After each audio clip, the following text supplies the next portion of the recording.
Excel PU college ಗುರುವಾಯಿನಕೆರೆ, ಕರ್ನಾಟಕದ number 1 PU college. Admissions open now. ಮಾಧ್ಯಮಕ್ಕೆ ನನ್ನ ನಮಸ್ಕಾರಗಳು. ಇದೊಂದು ಸಂಸ್ಕೃತಿಗೆ ಕೋಡು ಬರೆಸ್ಕೊಳ್ಳುವಂಥ ಒಂದು ಸಂದರ್ಭದಲ್ಲಿ ನಾವಿದ್ದೀವಿ. ಮೈಸೂರು ಅಂದರೆ ಒಂದು ಸಂಗೀತದ ಪರಂಪರೆ ಇರೋ ಒಂದು ಸ್ಥಾನ. ಕರುನಾಡು ಅಂದರೆ ಹಾಡು ಮತ್ತು ಸಂಸ್ಕೃತಿಗೆ ಶ್ರೇಷ್ಠವಾದ ಜಾಗ. ಇಂಥ ರಾಜ್ಯಕ್ಕೆ ಒಂದು ಸಾಂಸ್ಕೃತಿಕ ಕೋಡು ಮೂಡಿಸ್ಕೊಳ್ಳುವಂಥ ಒಂದು ಸಂದರ್ಭ ನಮಗೆ ಒದಗಿ ಬಂದಿದೆ. ಸುಮಾರು 5-6 ವರ್ಷಗಳಿಂದಲೇ ಜಾನಕಮ್ಮ ಅವರು ನನ್ನ ಕಡೆಯ ದಿನಗಳು ಕರುನಾಡಲ್ಲಾಗಬೇಕು, ಅದರಲ್ಲೂ ಮೈಸೂರಲ್ಲಿ ನಾನು ಇರಬೇಕು ಅಂತ ಅವ್ರು ಆಸೆ ಪಟ್ಟಿದ್ದರು. ಇಬ್ಬರು ಶ್ರೇಷ್ಠ ಗಾಯಕರು ಈ ಕರುನಾಡನ್ನು ಅಷ್ಟು ಮೆಚ್ಚಿದ್ದಾರೆ. SPB ಅವರು ಕೂಡ ನಾನು ಮುಂದೆ ಹುಟ್ಟಿದ್ರೆ ಕರ್ನಾಡಿನಲ್ಲಿ ಹುಟ್ಟಬೇಕು ಅಂತ ಆಸೆ ಪಟ್ಟಿದ್ದಾರೆ. ಈಕೆ ಕೂಡ ಮರುಜನ್ಮದಲ್ಲಿ ನಂಬಿಕೆ ಇತ್ತೋ ಇಲ್ಲೋ ಗೊತ್ತಿಲ್ಲ, ಅದರನ್ನೇ ಕಡೆ ದಿನಗಳು ಮೈಸೂರಲ್ಲಿರಬೇಕು ಅಂತ ಆಸೆ ಪಟ್ಟು ಅವರು ತಮ್ಮ ಶಿಷ್ಯನ ಒಂದು ಫಾರ್ಮ್ ಹೌಸ್ನಲ್ಲಿ ವಾಸ ಮಾಡಿದರು. ಈಗ ಅವರದು ಪರಿಪೂರ್ಣ ಗಾಯನ, ಸಂಪೂರ್ಣ ಜೀವನ, 88 ವರ್ಷಗಳ ಒಳ್ಳೆಯ ಜೀವನವನ್ನು ಅವರು ಕಳೆದಿದ್ದಾರೆ. ನಾನು ಮೈಸೂರಿನ ಉಸ್ತುವಾರಿ ಸಚಿವರಾಗಿರ್ತಕ್ಕಂಥ ಯತೀಂದ್ರ ಸಿದ್ದರಾಮಯ್ಯನವರಿಗೆ ಈ ಮೂಲಕ ಒಂದು ಮನವಿ ಮಾಡ್ತೀನಿ. ಅವರು ದೈವಭಕ್ತರು, ಎರಡನೇ ಮಾತಿಲ್ಲ. ಜಾನಕಮ್ಮನವರು ಕೂಡ ದೈವಭಕ್ತೆ.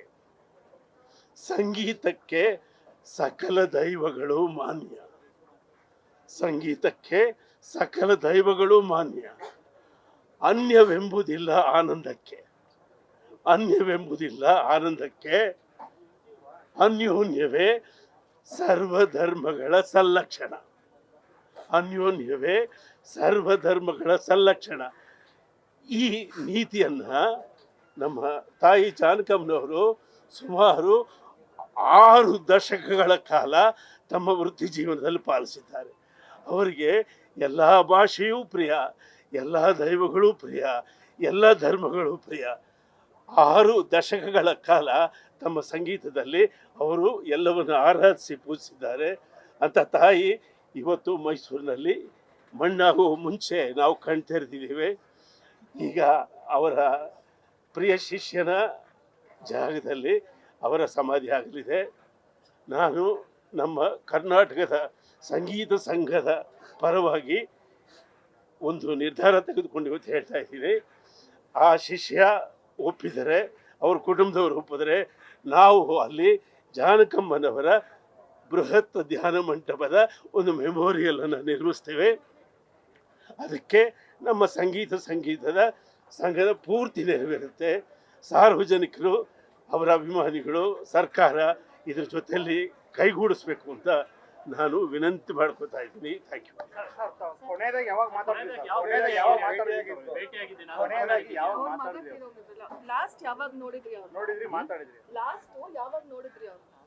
ಇತ್ತೀಚೆಗೆ ಅವರ ಮಗ ತೀರ್ಕೊಂಡ, ಆಗ ನಾನು ಬಂದಿದ್ದೆ.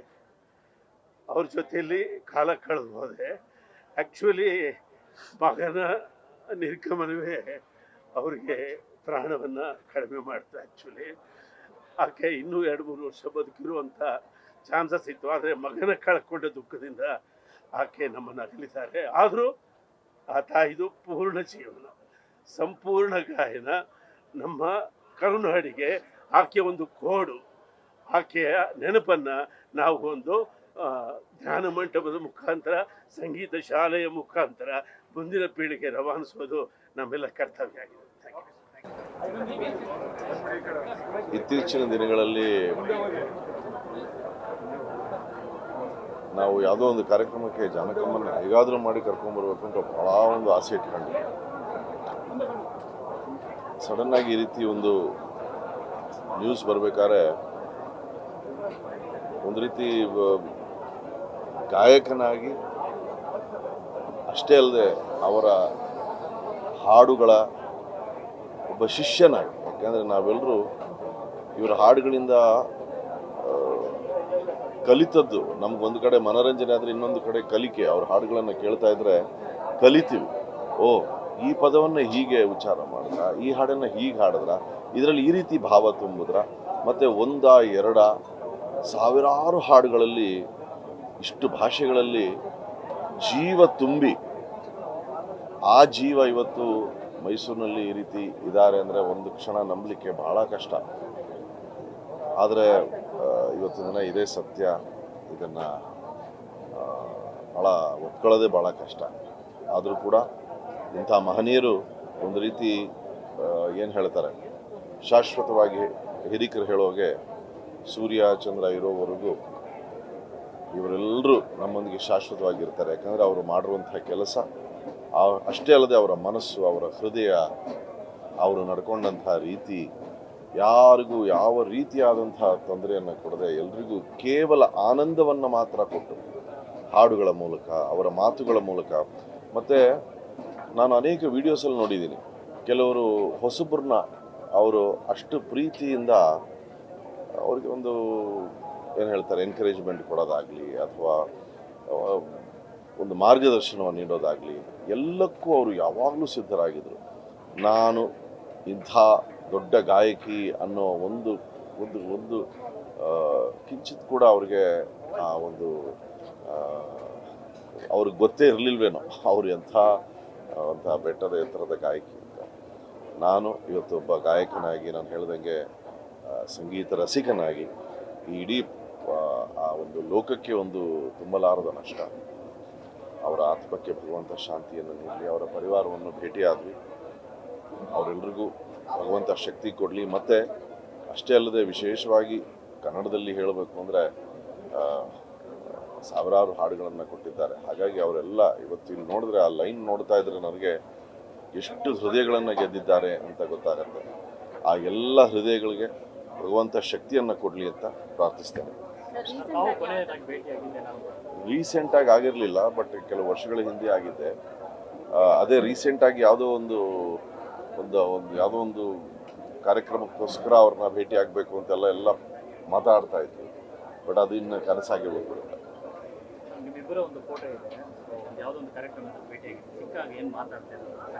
ಇಲ್ಲ, ಅವರು ಎಲ್ಲರನ್ನೂ ಪ್ರೀತಿಯಿಂದ ಮಾತಾಡಿಸೋರು. ಅಂದರೆ ಅವರು ಎಲ್ರಿಗೂ ಪ್ರೋತ್ಸಾಹವನ್ನೇ ನೀಡೋರು. ಭೇಟಿ ಆದಾಗಲೆಲ್ಲ ಭಾಳ ಚೆನ್ನಾಗಿ ಹಾಡ್ತೀಯ, ನಿನ್ನ ಧ್ವನಿ ಭಾಳ ಚೆನ್ನಾಗಿದೆ ಅಂತ. ಅಂದರೆ ಇದು ಕೇವಲ ನನ್ನೊಂದಿಗೆ ಅಷ್ಟೇ ಅಲ್ಲ, ಇದು ನಾನು ಅದೇ ಹೇಳೋದಲ್ಲ, ಸಾಕಷ್ಟು ನೀವು ವಿಡಿಯೋಸ್ ನೋಡ್ಬೋದು ಸೋಷಿಯಲ್ ಮೀಡಿಯಾನಲ್ಲಿ. ಹೊಸ ಗಾಯಕರೊಂದಿಗೆ ಅವರು ಕೂತ್ಕೊಂಡು ಅವರೊಂದಿಗೆ ಮಾತನಾಡ್ತಾ ಅವ್ರ ಹಾಡುಗಳನ್ನು, ಅವರು ಹಾಡಿದಂಥ ಹಾಡುಗಳನ್ನು ಆ ಹೊಸಬ್ರು ಹಾಡ್ತಾ ಇದ್ರೆ ಅದನ್ನು ಆಲಿಸಿ ಅದಕ್ಕೆ ಅಷ್ಟು ಒಂದು ಒಳ್ಳೆ ಮಾತುಗಳನ್ನು, ಅದೆಲ್ಲ ಅವಶ್ಯಕತೆ ಇಲ್ಲ. ಅಂದರೆ ಎಲ್ಲವನ್ನೂ ಸಾಧನೆ ಮಾಡಿದ್ಮೇಲೆ ಬಿಡ್ರಪ್ಪ ನನ್ನನ್ನು ಅಂತ ಇರ್ಬೋದು. ಆದರೆ ಹಾಗಲ್ಲ. ಅವರು ಎಲ್ಲ ಹೊಸ ಗಾಯಕಿಯರಿಗೆ ಅಷ್ಟು ಪ್ರೋತ್ಸಾಹವನ್ನು ನೀಡ್ತಾ ಇದ್ರು. ಮತ್ತು ಕೆಲವು ವಿಡಿಯೋಸ್ ನಾನು ನೋಡಿದ್ದೀನಿ, ಅವರ ಸಮಕಾಲೀನರು ಕೆಲವರೆಲ್ಲ ಒಟ್ಟು ಒಗ್ಗೂಡಿ ಕೆಲವು ಹಾಡುಗಳನ್ನು ಅದ್ರ ಬಗ್ಗೆ ಮಾತಾಡೋದನ್ನು, ಅಂದರೆ ಪ್ರತಿನಿತ್ಯ ಸಂಗೀತ ಹಾಡು ಅದರೊಂದಿಗೆ ಜೀವಿಸಿದ್ರು ಅಂತ ನಾನು ಭಾವಿಸ್ತೇನೆ. ಇನ್ನೊಂದು, ಅವರ ಹಾಡುಗಳು ಇವತ್ತು ಕೂಡ ನೀವು ಕೇಳಿ, ಅದರಲ್ಲಿ ಅದು ಯಾವುದೇ ಭಾವ ತುಂಬಿದ್ರು ಅದರಲ್ಲೊಂದು ಮಾಧುರ್ಯತೆ ಏನಿರುತ್ತೆ. ಆ ಮಾಧುರ್ಯತೆ ಅದು ಕೇವಲ ಅವರ ಕಂಠದ್ದಲ್ಲ, ಅವರ ಹೃದಯದ ಮಾಧುರ್ಯತೆ. ಅದು ಅವರ ಹೃದಯ, ಅವರ ಮನಸ್ಸಿನ ಮಾಧುರ್ಯತೆಯನ್ನು ನಾವು ಕೇಳಿದ್ದೇವೆ. ಆ ವ್ಯಕ್ತಿ ಇಲ್ಲದೆ ಹೋದರೂ ಕೂಡ ಆ ಕಂಠ, ಆ ಮಾಧುರ್ಯತೆ, ಆ ಹೃದಯ ನಮ್ಮೊಂದಿಗೆ ಶಾಶ್ವತವಾಗಿ ಇರುತ್ತೆ ಅಂತ ನಾನು ಭಾವಿಸ್ತೇನೆ. ನಾವು ಸಾಕ್ಷಾತ್ ಶಾರದೆನ ನೋಡಿಲ್ಲ. ಗಾಯಕರಿಗೆ ಇವರೇ ಸರಸ್ವತಿ, ಶಾರದೆ ಎಲ್ಲ. ಇವತ್ತು ಆಲ್ಮೋಸ್ಟ್ ಕಳ್ಕೊಂಡು ತುಂಬ ದುಃಖ ಆಗಿದೆ. ಬಟ್ ಒಂದು ಸಂತೋಷ ಏನಂದರೆ, ನಮ್ಮ ಕನ್ನಡ ನಾಡಿನಲ್ಲೇ ಇರ್ತಾರೆ, ಎಲ್ಲಿ ಹೋದರೂ ನಮ್ಗೆ ಇಲ್ಲೇ ಅವ್ರು ಸಿಗ್ತಾರೆ ಅನ್ನೋದು ಒಂದು ಒಂದು ಒಂದು ಒಂದು ರೀತಿ ಅಂತ ವಿಶ್ವಾಸ ಅಂತ ಹೇಳ್ಬೋದು. ಆ್ಯಂಡ್ ಅಮ್ಮನ ಯಾವ ಥರ ನೆನೆಸ್ಕೋಬೇಕು ಅಂದರೆ, ಅಮ್ಮನ ಸರಳತನ ನೆನೆಸ್ಕೊಳ್ಬೇಕು. ಈ ಥರದ ಹಾಡಿಲ್ಲ ಅಂತಿಲ್ಲ, ಎಲ್ಲ ರೀತಿಯ ಹಾಡುಗಳನ್ನ, ಭಕ್ತಿಗೀತೆ ಆಗಿರ್ಬೋದು, ಭಾವಗೀತೆ ಆಗಿರ್ಬೋದು, ಕ್ಲಬ್ ಸಾಂಗ್ಸ್ ಆಗಿರ್ಬೋದು, ಎಲ್ಲ ರೀತಿಯ ಹಾಡುಗಳಿಗೆ ಎಲ್ಲ ಗಾಯಕರಿಗೆ ಒಂದು ಎನ್ಸೈಕ್ಲೋಪೀಡಿಯಾ ಅಂತ ಹೇಳ್ಬೋದು. ಇವತ್ತು ಇಷ್ಟು ಜನರು ಅವರನ್ನು ಎಷ್ಟೋ ದೂರದಿಂದ ಬಂದು ಅವರನ್ನು ನೋಡ್ತಾ ಇದ್ದಾರೆ ಅಂದರೆ, ಅವ್ರು ಗಳಿಸಿರುವಂಥ ಪ್ರೀತಿ, ವಿಶ್ವಾಸ ಅಷ್ಟೇ ಸಾಕ್ಷಿ ಆಗುತ್ತೆ. ನಮ್ಮಂಥ ಗಾಯಕಿಯರಿಗೆ ನಮ್ಮಂಥ ಗಾಯಕಿಯರಿಗೆ ಅವ್ರ ಆರಾಧದಲ್ಲಿ ಇದ್ವಿ ಅಂತ ಹೇಳೋದೇ ನಾವೊಂದು ಸಂತೋಷ. ಸುಮಾರು ವೇದಿಕೆಗಳಲ್ಲಿ ಅವ್ರನ್ನ ಹಂಚ್ಕೊಂಡಿದ್ದೀನಿ ಗಾಯನದಲ್ಲಿ. ಮುಂದಿನ ಯುವ ಪೀಳಿಗೆಗೆ ಅವರ ಹಾಡುಗಳೇ ದೊಡ್ಡ ಮಾರ್ಗದರ್ಶನ ಆಗುತ್ತೆ ಅಂತ ಹೇಳ್ತೀನಿ. ಅಮ್ಮನ ಆತ್ಮಕ್ಕೆ ಶಾಂತಿ ಸಿಗಲಿ. ಅಮ್ಮ ತುಂಬ ಎಲ್ಲರನ್ನು ಪ್ರೀತಿಯಾಗಿ, ವಿಶ್ವಾಸವಾಗಿ, ಸಂತೋಷವಾಗಿ ಕಳಿಸಿದ್ದಾರೆ. ನಾವು ಅವ್ರನ್ನ ಕಳಿಸ್ಕೊಡ್ಬೇಕು. Thank you. ನ್ಯೂಸ್ ಫಸ್ಟ್ ನಿರ್ಭೀತಿಯಿಂದ ನಿಮ್ಮ ಪರವಾಗಿ.